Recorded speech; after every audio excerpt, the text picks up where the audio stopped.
Hello friends, स्वागत है आपका आपके अपने चैनल एचएससी स्टडी गाइड में। आज इस वीडियो में हम बात करने वाले हैं कंप्लीट फायर केमिस्ट्री के बारे में, यानी कि कंप्लीट फायर सेफ्टी के बारे में। तो चलिए फिर वीडियो को स्टार्ट करते हैं। तो सबसे पहले जानते हैं कि फायर क्या होता है। तो उसकी डेफिनेशन है, fire is a chemical reactions of fuel with required amount of heat, oxygen and during the reaction heat and light produces. Fire यानी कि एक ऐसा केमिकल रिएक्शंस होता है जिसमें फ्यूल हो गया, हीट हो गया और ऑक्सीजन हो गया, इन तीनों का एक केमिकल रिएक्शंस होता है और उस केमिकल रिएक्शन से हीट और लाइट जो है वो प्रोड्यूस होती है, उसे फायर कहते हैं। तो चलिए अब जानते हैं कि ये फायर के एलिमेंट्स क्या होते हैं। तो एलिमेंट्स ऑफ फायर में आता है सबसे पहले फ्यूल, फिर है ऑक्सीजन, फिर है हीट। लेकिन इसमें भी हमें एक बात समझना बहुत ही ज़रूरी है। जैसे कि एक रूम है, उसके कॉर्नर में हमने क्या किया, एक जगह पर फ्यूल रख दिया, दूसरे कॉर्नर में है ऑक्सीजन और तीसरे कॉर्नर में है हीट। तो इसका मतलब ये हो जाएगा कि ये फायर के तो एलिमेंट्स है। अब ये एक कमरे में है तो फायर लग जाएगी, तो इसका आंसर आएगा नहीं। क्यों? क्योंकि ये अलग अलग है। तो इसका मतलब ये है कि जब तक ये तीनों कंबाइन नहीं होंगे आपस में, तब तक आग नहीं लगेगी। और ये कंबाइन होने के बाद जब तक उसमें एक केमिकल रिएक्शन, जैसे कि हमने डेफिनेशन में देखा था, वो जब तक नहीं होगा तब तक आग नहीं पकड़ेगी। तो इसमें चौथा पॉइंट जो है वो ऐड हो जाएगा, वो यानी कि चेन रिएक्शंस। यानी कि इन तीनों में जो रिएक्शंस होगी उसे चेन रिएक्शंस कहते हैं। वो जब तक नहीं होगी तब तक आग नहीं लगेगी। यानी कि उसके एलिमेंट्स ऑफ फायर में 4 फैक्टर आएंगे। वो हो जाएगा फ्यूल, हीट, ऑक्सीजन और लास्ट में चेन रिएक्शन। चलिए अब जानते हैं कि फायर ट्रायंगल क्या होता है। तो फायर ट्रायंगल में क्या होता है कि जैसे कि हमने इसके पहले देखा कि फायर के एलिमेंट्स क्या है, वो कौन से थे, वो 3 एलिमेंट्स थे। वो थे फ्यूल, ऑक्सीजन और हीट। अब ये जो फ्यूल, ऑक्सीजन और हीट है, इन तीनों को अगर कंबाइन किया जाए तो उसके बाद जो एक चेन रिएक्शंस फॉर्म होगी उसी को फायर ट्रायंगल कहते हैं। यानी कि फायर ट्रायंगल क्या हो जाएगा, fuel plus oxygen plus heat plus chain reactions. ये जब चारों कंबाइन होंगे तभी फायर ऑकर होगी और फिर उस फायर को फायर ट्रायंगल कहेंगे। आपको एक बात यहाँ पर ध्यान में रखनी है कि अब फायर ट्रायंगल को फायर टेट्राहेड्रन कहते हैं, क्योंकि पहले फायर ट्रायंगल में 3 कंपोनेंट्स आते थे। वो थे ऑक्सीजन, हीट और फ्यूल।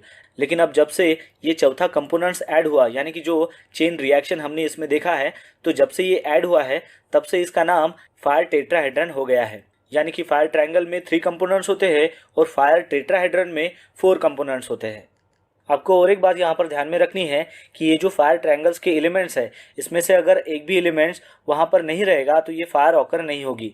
एग्जाम्पल के तौर पर ये जो तीनों एलिमेंट्स है, जैसे कि फ्यूल, ऑक्सीजन और हीट, इसमें से एक भी एलिमेंट्स अगर आप निकाल दोगे तो उसकी चेन रिएक्शन फॉर्म नहीं होगी और वो फायर ऑकर नहीं होगा।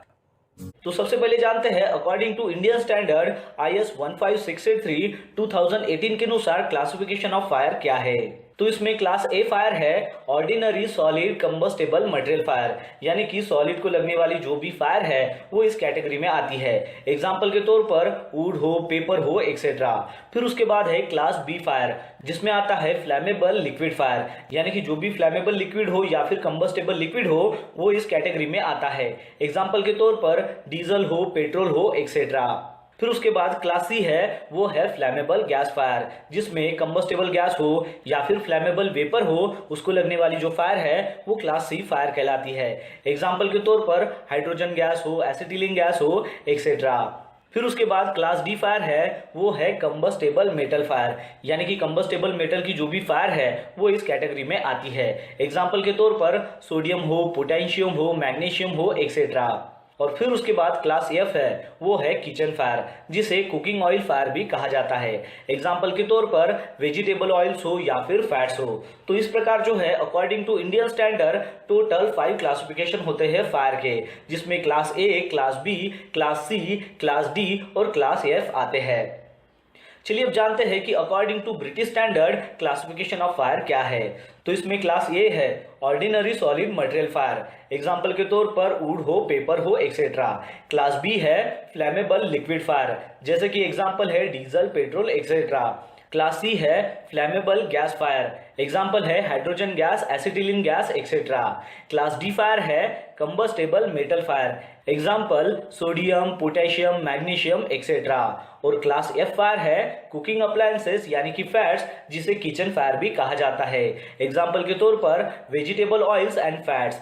और फिर उसके बाद आता है इलेक्ट्रिकल फायर। तो दोस्तों आपको एक बात यहाँ पर समझनी है कि इलेक्ट्रिकल फायर जो है वो क्लासिफिकेशन ऑफ फायर में नहीं आता है, यानी कि इसको क्लास नहीं दिया गया है। यानी कि जब भी आप इलेक्ट्रिकल फायर का सिंबल देखोगे तो वहां पर ई टाइप का जो क्लास है वो नहीं आता है, लेकिन वहां पर इलेक्ट्रिकल सर्किट का सिंबल जरूर होता है। यानी कि ये जो है ये एक प्रकार की आग है जिसको डिवाइड यहाँ पर किया है, लेकिन इसको क्लास का फॉर्म नहीं दिया है। यानी कि इलेक्ट्रिकल इक्विपमेंट हो या फिर अप्लायंसेस हो, उसकी वजह से जब तक आग लगी है वो इस कैटेगरी में आती है जो है इलेक्ट्रिकल फायर। लेकिन जैसे ही वो इलेक्ट्रिकल का सप्लाई बंद किया जाता है तो ये जो आग है वो डिवाइड हो जाती है जो बाकी हमने क्लासेस ऑफ फायर देखे हैं उसमें। तो दोस्तों ये जो है ये बहुत बड़ा कंफ्यूजन है जो आपको समझना है। यानी कि इसमें इलेक्ट्रिकल फायर है लेकिन उसको क्लास में कंसीडर नहीं किया गया है। चलिए अब जानते हैं कि अकॉर्डिंग टू NFPA 10 स्टैंडर्ड के अनुसार क्लासिफिकेशन ऑफ फायर क्या है। तो इसमें क्लास ए है ordinary solid material fire, example wood हो, पेपर हो, एक्सेट्रा। फिर उसके बाद क्लास बी है flammable liquid and gases fires, example diesel, petrol, hydrogen gas, etcetera. फिर उसके बाद क्लास सी फायर है वो है इलेक्ट्रिकल फायर, एग्जाम्पल कि जो भी एनर्जाइज इलेक्ट्रिकल इक्विपमेंट है इसको अगर आग लगती है तो वो इलेक्ट्रिकल फायर यानी कि क्लास सी कैटेगरी में आती है। फिर उसके बाद है क्लास डी फायर जो है combustible metal fire, example sodium हो, पोटेशियम हो, मैग्नीशियम हो, एक्सेट्रा। और फिर लास्ट में है क्लास के फायर, और क्लास के में आता है कुकिंग ऑयल फायर्स जिसे हम किचन फायर भी कहते हैं, example vegetable oils and fats. तो यहाँ पर आपको समझना है कि इंडियन स्टैंडर्ड में टोटल 5 क्लासिफिकेशन है, ब्रिटिश स्टैंडर्ड में भी 5 क्लासिफिकेशन है, जैसा कि इंडियन स्टैंडर्ड और ब्रिटिश स्टैंडर्ड में सेम ही है। लेकिन ब्रिटिश स्टैंडर्ड में बताया गया है कि इलेक्ट्रिकल इक्विपमेंट को अगर आग लगती है तो उसको भी यहाँ पर कैटेगराइज किया है, लेकिन उसको क्लास नहीं दिया गया है, लेकिन वो एक प्रकार की फायर है। और NFPA स्टैंडर्ड में बताया गया है कि फ्लैमेबल लिक्विड और फ्लैमेबल गैस वाली जो फायर है इसको 2 क्लास में डिवाइड न करके एक ही क्लास में इसको बताया गया है जो है क्लास बी फायर। और यहाँ पर क्लास सी फायर में इलेक्ट्रिकल फायर को ऐड किया है। और लास्ट में यहाँ पर क्लास के फायर है, यहाँ पर क्लास एफ फायर नहीं है। तो ये जो चीजें हैं ये थोड़ी कंफ्यूजन वाली चीजें हैं, इसको आपको समझना है। खासतौर से अगर देखा जाए तो फायर एक्सटिंग्विशर के 5 मेन टाइप होते हैं। उसमें आता है water type fire extinguisher, second आता है foam type fire extinguisher, third आता है dry powder fire extinguisher, fourth आता है कार्बन डाइऑक्साइड फायर एक्सटिंग्विशर और फिफ्थ में आता है वेट केमिकल फायर एक्सटिंग्विशर। आपको ये जानना बहुत ही ज़रूरी है कि वाटर टाइप जो फायर एक्सटिंग्विशर है उसके भी डिफरेंट वर्जन्स आते हैं, यानी कि वाटर टाइप फायर एक्सटिंग्विशर के भी डिफरेंट 2 जो है वो डिफरेंट वर्जन है। वो है वाटर मिस्ट एक्सटिंग्विशर और दूसरा है वाटर स्प्रे एक्सटिंग्विशर। लेकिन ये जो दोनों है वो वाटर की ही फॉर्म है, इसलिए उसको एक ही कैटेगरी में डिवाइड किया गया है। और एक फायर एक्सटिंग्विशर है जिसका नाम है ड्राई पाउडर, उसके भी डिफरेंट वर्जन है। एक है ड्राई पाउडर स्टैंडर्ड एक्सटिंग्विशर और दूसरा है ड्राई पाउडर स्पेशलिस्ट एक्सटिंग्विशर। अब ये दोनों जो डिफरेंट वर्जन हैं वो एक ही कैटेगरी में आते हैं, यानी कि ड्राई पाउडर में, इसलिए इसको एक ही कंसीडर किया जाता है। इसका मतलब ये हुआ कि फायर एक्सटिंग्विशर के जो सब वर्जन हैं उसको अगर हम कंसीडर करते हैं तो total 8 type of fire extinguisher हो जाते हैं। लेकिन अगर हम मेन फायर एक्सटिंग्विशर की बात करें तो उसके टोटल 5 टाइप है। आपको और एक बात ध्यान में रखनी है कि ऐसा कोई भी फायर एक्सटिंग्विशर नहीं है कि जो सभी क्लासेस ऑफ फायर पर चल सकेगा। चलिए अब संक्षिप्त में जानते हैं कि ये जो 5 टाइप ऑफ फायर एक्सटिंग्विशर है उसके बारे में। तो सबसे पहले जानते हैं वाटर टाइप फायर एक्सटिंग्विशर के बारे में। तो वाटर टाइप फायर एक्सटिंग्विशर जो है वो क्लास ए फायर के लिए ज़्यादातर यूज़ किया जाता है। तो वाटर टाइप फायर एक्सटिंग्विशर को हम कैसे पहचानेंगे? तो सबसे पहले जो है वो फायर एक्सटिंग्विशर के ऊपर वाटर लिखा हुआ रहेगा, और दूसरी बात उसका जो लेबल कलर रहेगा वो रहेगा ब्राइट रेड। इसकी वजह से आप उसको इजीली आइडेंटिफाई कर सकते हो। वाटर टाइप फायर एक्सटिंग्विशर जो है वो खास तौर से ऑर्गेनिक मटेरियल जैसे कि पेपर हो गया, वुड हो गया, इसके ऊपर इसका इस्तेमाल किया जाता है। तो वाटर बेस्ड फायर एक्सटिंग्विशर का हमें कहाँ पर इस्तेमाल नहीं करना चाहिए, आइए उसके बारे में जानते हैं। इलेक्ट्रिकल इक्विपमेंट को अगर मान लो आग लगती है तो उसके ऊपर आपको वाटर टाइप फायर एक्सटिंग्विशर का इस्तेमाल नहीं करना है। किचन को अगर मान लो आग लगती है तो वहां पर भी आपको वाटर टाइप फायर एक्सटिंग्विशर का इस्तेमाल नहीं करना है। फ्लैमेबल गैस या फिर जो लिक्विड है उसके ऊपर अगर मान लो आग लगती है वहां पर भी आपको वाटर टाइप फायर एक्सटिंग्विशर का इस्तेमाल नहीं करना है। चलिए अब जानते हैं फोम टाइप फायर एक्सटिंग्विशर के बारे में। फोम टाइप जो फायर एक्सटिंग्विशर है वो ज़्यादातर यूज़ होता है क्लास बी फायर के ऊपर, लेकिन उसका इस्तेमाल क्लास ए फायर पर भी कर सकते हैं क्योंकि वो वाटर बेस है। Foam type of fire extinguisher को हम कैसे पहचानेंगे, तो उसका जो लेबलिंग कलर है वो रहता है क्रीम कलर का और उसके ऊपर फोम लिखा हुआ रहता है, तो हम उसको इजीली आइडेंटिफाई कर सकते हैं। Foam type of fire extinguisher को खास तौर से जो ऑर्गेनिक मटेरियल है जैसे कि पेपर हो गया, कार्डबोर्ड हो गया, वुडन हो गया, इसके ऊपर हम उसका इस्तेमाल कर सकते हैं। इसके साथ साथ जो फ्लैमेबल लिक्विड है जैसे कि पेंट हो गया, पेट्रोल हो गया, उसके ऊपर भी इसका इस्तेमाल कर सकते हैं। तो फोम टाइप फायर एक्सटिंग्विशर का इस्तेमाल कहाँ पर नहीं करना चाहिए, आइए उसके बारे में बात करते हैं। तो किचन टाइप की जो फायर होती है उसके ऊपर आपको फोम टाइप फायर एक्सटिंग्विशर का इस्तेमाल नहीं करना है। इलेक्ट्रिकल इक्विपमेंट को अगर मान लो आग लगती है तो उसके ऊपर भी आपको फोम टाइप फायर एक्सटिंग्विशर का इस्तेमाल नहीं करना है। और मान लो मेटल को अगर आग लगती है तो उसके ऊपर भी आपको फोम टाइप फायर एक्सटिंग्विशर का इस्तेमाल नहीं करना है। चलिए अब जानते हैं हमारे थर्ड टाइप फायर एक्सटिंग्विशर के बारे में, जिसका नाम है ड्राई पाउडर एक्सटिंग्विशर, जिसे हम DCPB कहते हैं, यानी कि dry chemical powder. Dry powder fire extinguisher जो है वो क्लास A, क्लास B और क्लास C फायर जो है उसके ऊपर हम इसका इस्तेमाल कर सकते हैं, इसलिए हम उसको ABC टाइप फायर एक्सटिंग्विशर कहते हैं। तो अब हम ड्राई पाउडर फायर एक्सटिंग्विशर को कैसे पहचानेंगे कि उसके ऊपर पाउडर जो वर्ड है वो लिखा हुआ रहता है और उसका जो लेबलिंग कलर है वो ब्लू कलर का रहता है, जिसकी वजह से हम उसको इजीली आइडेंटिफाई कर सकते हैं। ड्राई पाउडर फायर एक्सटिंग्विशर का जो इस्तेमाल है वो आप ऑर्गेनिक जो मटेरियल्स है जैसे कि पेपर है, कार्डबोर्ड है, वुड है, इसके ऊपर तो कर सकते हो, साथ ही साथ जो फ्लैमेबल लिक्विड है जैसे कि पेंट, पेट्रोल, इसके ऊपर भी कर सकते हो। और उसके साथ ही फ्लैमेबल जो गैसेस है जैसे कि LPG गैस है, एसिटिलीन गैस है, उसके ऊपर भी आप इसका इस्तेमाल कर सकते हो। अब बात करते हैं कि ड्राई पाउडर फायर एक्सटिंग्विशर जो है वो कहाँ पर इस्तेमाल नहीं करना चाहिए।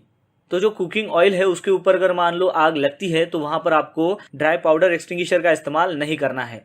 1000 वोल्ट के ऊपर वाले जो इलेक्ट्रिकल इक्विपमेंट है उसको अगर मान लो आग लगती है वहाँ पर भी आपको DCP टाइप फायर एक्सटिंग्विशर का इस्तेमाल नहीं करना है। चलिए अब बात करते हैं हमारे चौथे टाइप फायर एक्सटिंग्विशर की, जिसका नाम है कार्बन डाइऑक्साइड फायर एक्सटिंग्विशर। तो CO2 टाइप जो फायर एक्सटिंग्विशर है वो खास तौर से जो इलेक्ट्रिकल टाइप की जो फायर होती है उसके ऊपर इसका इस्तेमाल किया जाता है। आपने देखा होगा कि जो कंप्यूटर सर्वर जो रूम होती है उसके बाहर ज़्यादातर हम CO2 टाइप फायर एक्सटिंग्विशर रखते हैं। अब हम CO2 टाइप फायर एक्सटिंग्विशर को कैसे पहचानेंगे, तो वो जो फायर एक्सटिंग्विशर है उसके ऊपर CO2 लिखा हुआ रहेगा और साथ ही में उसका जो लेबलिंग कलर है वो ब्लैक रहेगा, उसकी वजह से हम उसको इजीली आइडेंटिफाई कर सकते हैं। अब आइए जानते हैं कि CO2 टाइप फायर एक्सटिंग्विशर का इस्तेमाल कहाँ पर करना चाहिए। तो फ्लैमेबल जो लिक्विड है जैसे कि पेंट हो गया, पेट्रोल हो गया, इसको अगर आग लगती है तो आप CO2 टाइप फायर एक्सटिंग्विशर का इस्तेमाल कर सकते हो। और दूसरा इलेक्ट्रिकल फायर, इलेक्ट्रिकल इक्विपमेंट को अगर मान लो आग लगती है तो वहाँ पर भी आप CO2 टाइप फायर एक्सटिंग्विशर का इस्तेमाल कर सकते हो। चलिए अब बात करते हैं कि CO2 टाइप फायर एक्सटिंग्विशर का इस्तेमाल कहाँ पर नहीं करना चाहिए। खास तौर से जो किचन फायर होती है उसके ऊपर आपको CO2 टाइप फायर एक्सटिंग्विशर का इस्तेमाल नहीं करना है। कंबस्टेबल मटेरियल जैसे कि पेपर हो गया, वुड हो गया या फिर टेक्सटाइल हो गया, उसके ऊपर आपको CO2 टाइप फायर एक्सटिंग्विशर का इस्तेमाल नहीं करना है। फ्लैमेबल जो मेटल है जैसे कि मैग्नीशियम हो गया, पोटेशियम हो गया, उसको अगर मान लो आग लगती है तो वहाँ पर भी आपको CO2 टाइप फायर एक्सटिंग्विशर का इस्तेमाल नहीं करना है। चलिए अब देखते हैं हमारे पांचवें टाइप फायर एक्सटिंग्विशर के बारे में, जिसका नाम है वेट केमिकल फायर एक्सटिंग्विशर।